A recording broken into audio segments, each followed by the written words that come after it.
Profetas e Reis, capítulo 44. Na cova dos leões. Quando Dário, o Medo, subiu ao trono anteriormente ocupado pelos reis babilônios, tomou logo medidas no sentido de reorganizar o governo. Ele constituiu sobre o reino a 120 presidentes, e sobre eles 3 príncipes, dos quais Daniel era um, aos quais estes presidentes dessem conta, para que o rei não sofresse dano. Então mesmo Daniel se distinguiu destes príncipes e presidentes, porque nele havia um espírito excelente. O rei pensava constituí-lo sobre todo o reino. As honras concedidas a Daniel excitaram o ciúme dos líderes do reino, e eles procuraram a ocasião de queixa contra ele. Mas não podiam achar, porque ele era fiel e não se achava nele nenhum vício nem culpa. A irrepreensível conduta de Daniel excitou ainda mais a inveja dos seus inimigos. Nunca acharemos ocasião alguma contra este Daniel. Eles foram constrangidos a reconhecer, se não a procurarmos contra ele na lei do seu Deus. Então presidentes e príncipes, em mútuo conselho, traçaram um plano pelo qual esperavam conseguir a destruição do profeta. Eles se determinaram pedir ao rei a assinatura de um decreto que iriam preparar, proibindo que qualquer pessoa no reino fizesse alguma petição a qualquer deus ou a qualquer homem, que não a Dário, o rei, pelo espaço de 30 dias. A violação deste decreto seria punida, lançando-se o transgressor na cova dos leões. De comum acordo, os príncipes prepararam o referido decreto e apresentaram-no a Dário para que este o assinasse. Apelando à sua vaidade, eles o persuadiram de que a execução deste decreto lhe acrescentaria grande honra e autoridade.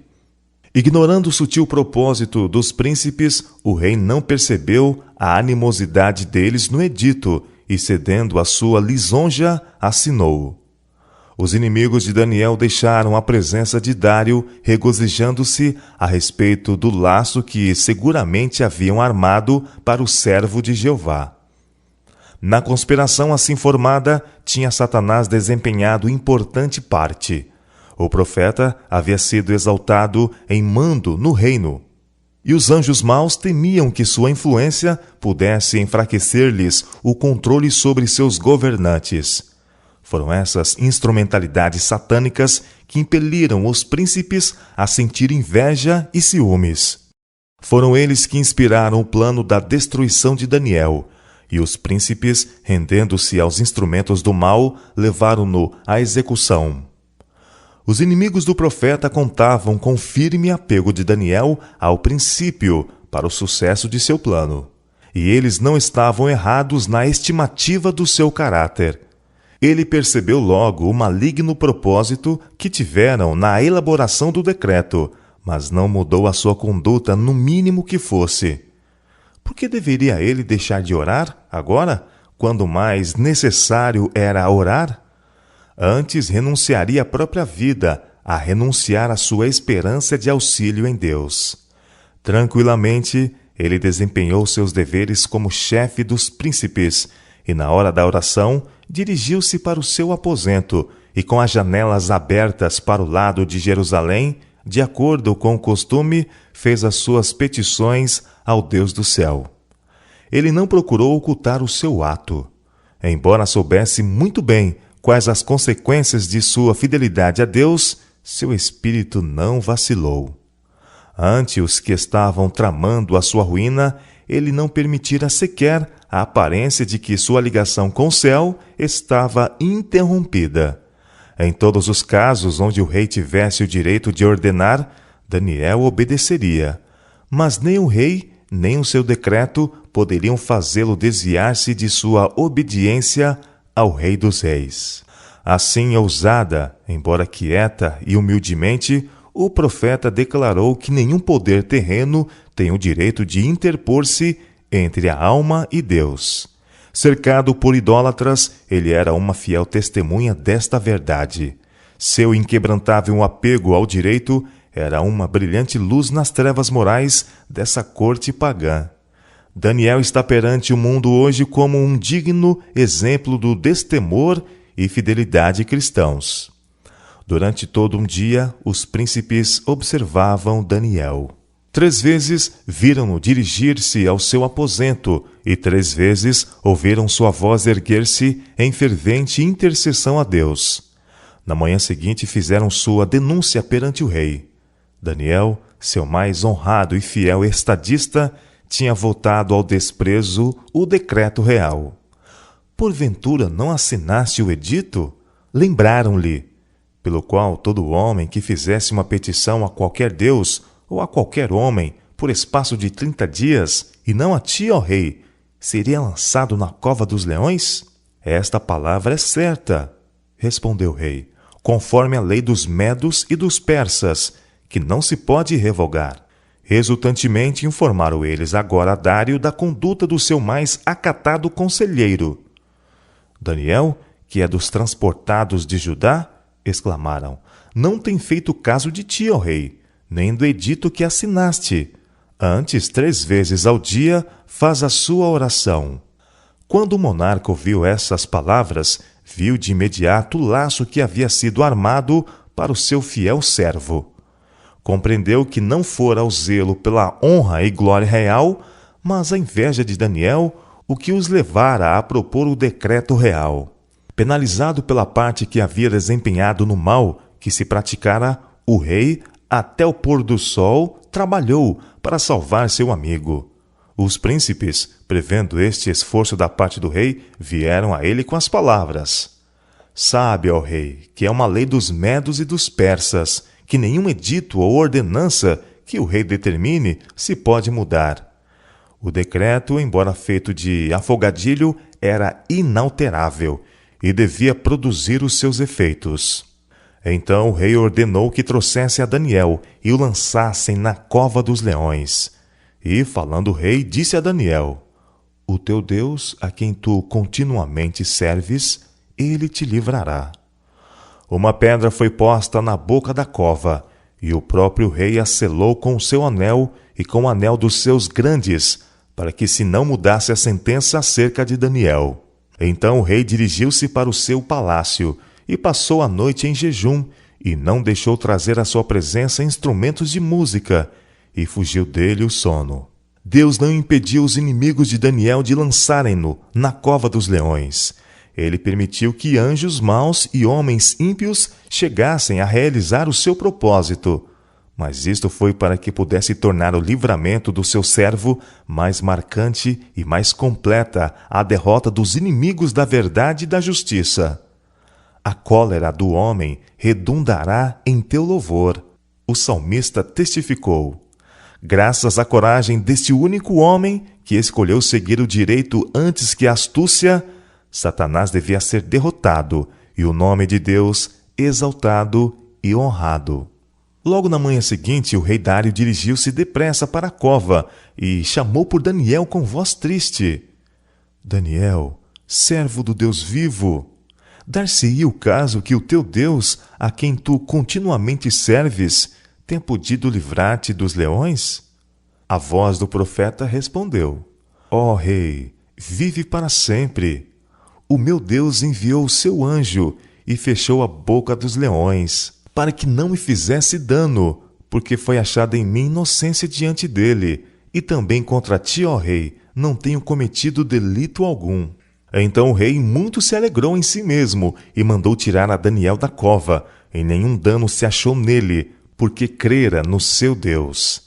E ordenou o rei, e foram trazidos aqueles homens que tinham acusado Daniel, e foram lançados na cova dos leões, ele, seus filhos e suas mulheres, e ainda não tinham chegado ao fundo da cova, quando os leões se apoderaram deles, e lhes esmigalharam todos os ossos. Uma vez mais foi baixada uma proclamação da parte de um governador gentil, exaltando o Deus de Daniel como o verdadeiro Deus. O rei Dário escreveu a todos os povos, nações e gentes de diferentes línguas que moram em toda a terra: A paz vos seja multiplicada. Da minha parte é feito um decreto, pelo qual em todo o domínio do meu reino os homens tremam e temam perante o Deus de Daniel, porque ele é o Deus vivo e para sempre permanente. E o seu reino não se pode destruir. O seu domínio é até o fim. Ele livra e salva e opera sinais e maravilhas no céu e na terra. Ele livrou Daniel do poder dos leões. A ímpia oposição ao servo de Deus estava agora completamente quebrada. Este Daniel, pois, prosperou no reinado de Dário e no reinado de Ciro, o persa.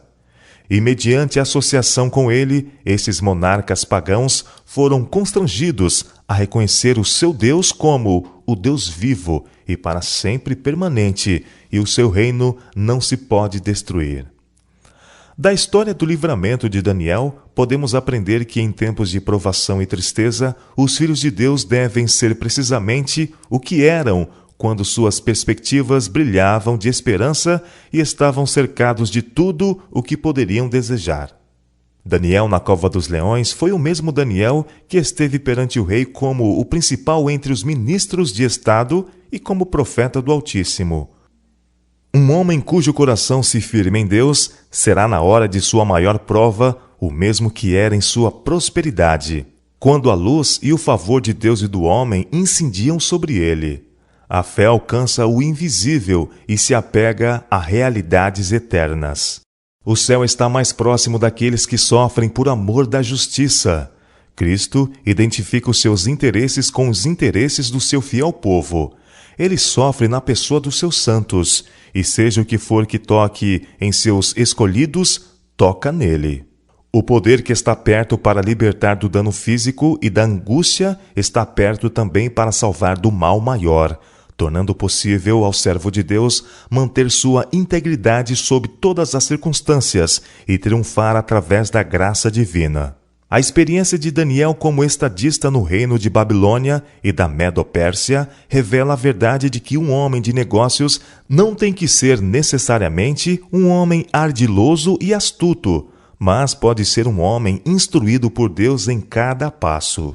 Daniel, primeiro-ministro dos maiores reinos da terra, foi ao mesmo tempo profeta de Deus, recebendo luz de celestial inspiração. Um homem sujeito às mesmas paixões que nós é descrito pela pena da inspiração como isento de falta.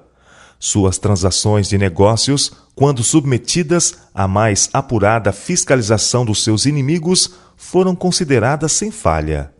Ele foi um exemplo do que cada homem de negócios pode tornar-se quando o seu coração é convertido e consagrado e quando seus motivos são retos à vista de Deus. Estreita conformação com os reclamos do céu traz bênçãos tanto temporais como espirituais. Inamovível em sua fidelidade a Deus, indomável no domínio de si mesmo, Daniel, por sua nobre dignidade e indeclinável integridade, conquanto fosse jovem, alcançou graça e misericórdia diante do oficial pagão e cujo cargo tinha sido posto. As mesmas características marcaram sua vida posterior. Ele ascendeu rapidamente à posição de primeiro-ministro do reino de Babilônia. Através do reinado de sucessivos monarcas, da queda da nação e o estabelecimento de outro império mundial, foram de tal natureza sua sabedoria e capacidade de estadista, tão perfeitos seu tato, cortesia, genuína bondade de coração e sua fidelidade ao princípio, que mesmo seus inimigos foram forçados a confessar que não podiam achar ocasião ou culpa alguma, porque ele era fiel. Honrado pelos homens com as responsabilidades de Estado e os segredos de reinos que tinham alcance universal, Daniel foi honrado por Deus como seu embaixador, sendo-lhe dadas muitas revelações dos mistérios dos séculos por vir. Suas maravilhosas profecias, tais como registradas por ele nos capítulos 7 a 12 do livro que traz o seu nome, não foram inteiramente compreendidas, mesmo pelo próprio profeta. Mas antes que findassem os labores de sua vida, foi-lhe dada a abençoada certeza de que no fim dos dias, isto é, na conclusão do período da história deste mundo, se lhe ia permitido outra vez estar na sua posição e lugar. Não lhe fora dado compreender tudo o que Deus tinha revelado do divino propósito. Fecha estas palavras e sela este livro. Foi-lhe ordenado quanto aos escritos proféticos. Estes deviam ser selados até o fim do tempo. Vai, Daniel. O anjo ordenou uma vez mais ao fiel mensageiro de Jeová, porque estas palavras estão fechadas e seladas até o tempo do fim. Tu, porém, vai até o fim, porque repousarás e estarás na tua sorte no fim dos dias. Daniel capítulo 12, versos 4, 9 e 13. Ao nos aproximarmos do fim da história deste mundo, as profecias registradas por Daniel demandam nossa especial atenção, visto relacionarem-se com o próprio tempo em que estamos vivendo. Com elas devem se ligar os ensinos do último livro das Escrituras do Novo Testamento. Satanás tem levado muitos a crer que as porções proféticas dos escritos de Daniel e João, o revelador, não podem ser compreendidas. Mas a promessa é clara de que bênção especial acompanhará o estudo dessas profecias. Os sábios entenderão, foi dito com respeito às visões de Daniel que deviam ser abertas nos últimos dias, e da revelação que Cristo deu a seu servo João para a guia do povo de Deus através dos séculos, a promessa é: bem-aventurado aquele que lê e os que ouvem as palavras desta profecia e guardam as coisas que nela estão escritas. Apocalipse capítulo 1, verso 3. Do surgimento e queda das nações, conforme expostos nos livros de Daniel e Apocalipse, precisamos aprender quão sem valor é a glória meramente terrena e externa. Babilônia, com todo o seu poder e magnificência, como nosso mundo jamais contemplou igual, poder e magnificência que, ao povo daquele tempo, pareciam estáveis e permanentes, quão completamente passou. Como a flor da erva, pereceu. Assim pereceu o reino da Medo-Pérsia e os reinos da Grécia e de Roma. E assim perece tudo o que não tem a Deus por fundamento. Apenas o que está vinculado ao seu propósito e expressa seu caráter pode perdurar. Seus princípios são a única coisa firme que o nosso mundo conhece.